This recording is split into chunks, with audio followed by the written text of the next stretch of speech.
Good afternoon. I'm Suzy Vance from Creating from the Heart, the Artistry of Living, and I'm here with Deb Chubb, who's had a multi-life. She's done many different things. So, Deb, when you were young, did you ever imagine what you would be doing today? Well, no, absolutely not, actually. No.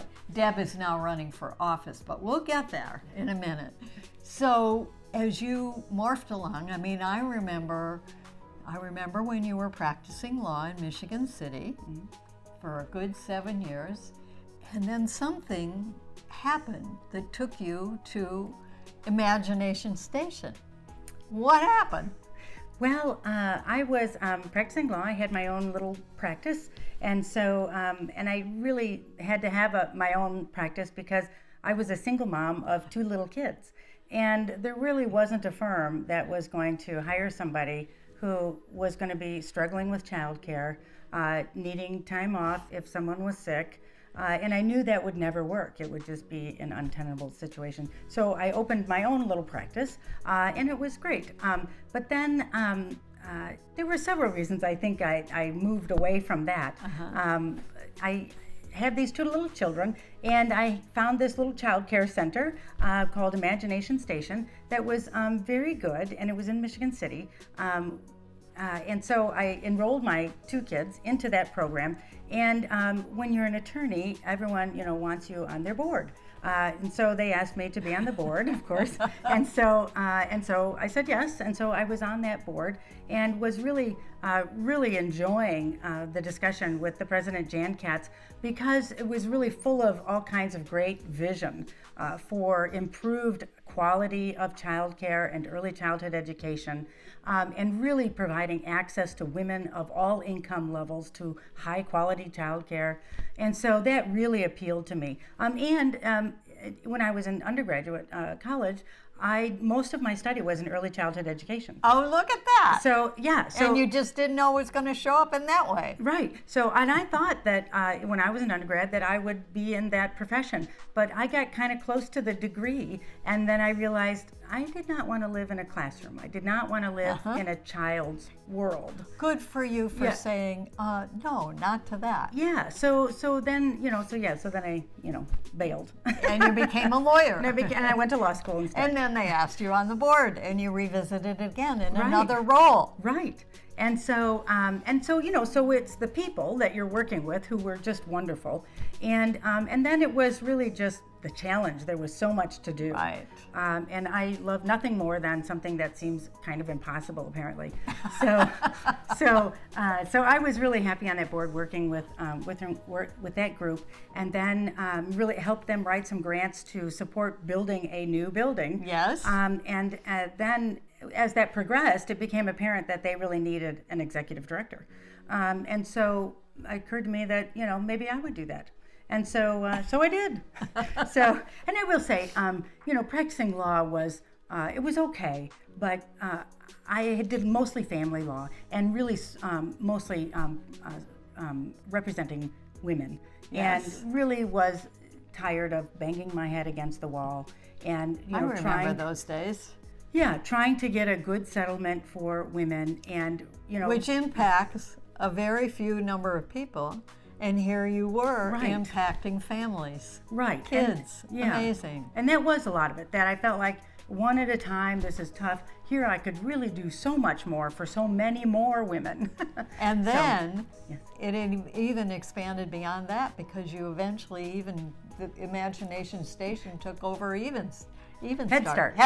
Right. So I was writing grants for that organization for all those years, and then ultimately was able to write the grant for Head Start. And so we took that on as well. And so while we started with about 25 kids, we ended when I left, we were serving almost 500 kids in LaPorte County. So It's amazing. So that was great. Yeah. And so when you left, what triggered your fantasy then? Well, so I loved Head Start. I loved working with families and young women, and I really loved working at Head Start because Head Start's a beautiful thing.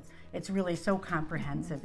We worked on housing, education, employment, and a lot of health, which was really wonderful. But then there was that November day in 2016 when when you woke up in a fetal position and could hardly get out of bed because what horrible thing had happened.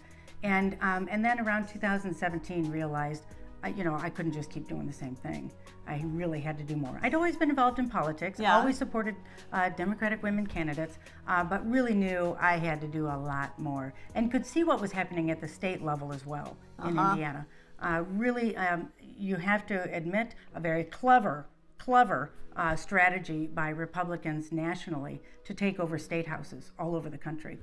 And that's where those are the laws that really impact people on a day-to-day basis. Right, the local ones. Right, exactly. So that was so important. So I quit my job and then started working with more Democratic women. Right. Created a small group of women in Michigan City who wanted to work on politics, and that was great. And we did some good work, and then realized we should do something.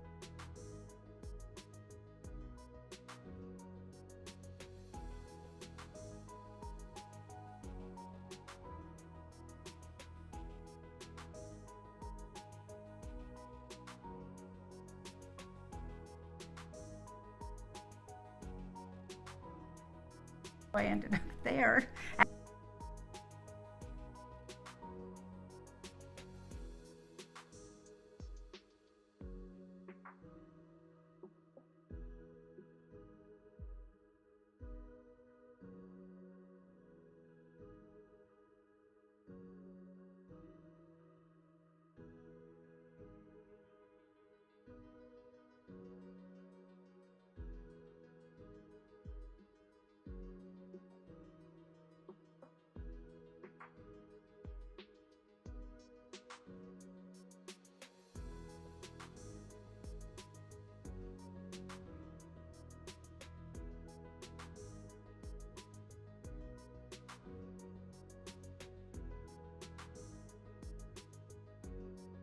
The bug. Yeah, well.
Obviously not in a straight line. Right.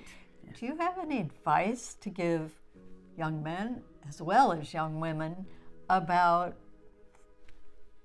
moving through life and finding what they want to do? I will say, when I left the Child Care Consortium in 2017, I really didn't know exactly what I was going to do. And people are like, you quit your job and you don't have none. So, but I knew that I needed to have that space I couldn't keep working and try to figure it out. So so I felt like I really did need to, just Breathe. yeah, you have to be committed to change. And so you have to change, and you have to make yourself open for what's coming. And then, I talked to a lot of people. I'm sure I probably talked to you. I've talked to many people who I respect, and kind of told them what I was thinking about, and got their response. And I think so the advice that I now give to people is listen to people when they tell you what they think, about you and what they think you'd be good at. Because if you're out there doing things, it is apparent, but you don't often see that you were really great at this particular thing. Yeah. And other people sometimes do. So I think that's my word of advice. Listen to people when they say, I think you'd be great at this. And maybe, if they know you. and maybe first. even ask. Yeah. So I talked to a lot of people, and everyone said to me, you got lots of great ideas and you do a lot of great work, but when you talk about politics, you really light up. And I was like, oh, okay. So, Well, you light up about politics for all the right reasons, which is, I think, at the core, you have the values that you're trying to espouse. And you see people who are running on different issues, which are sort of surface issues.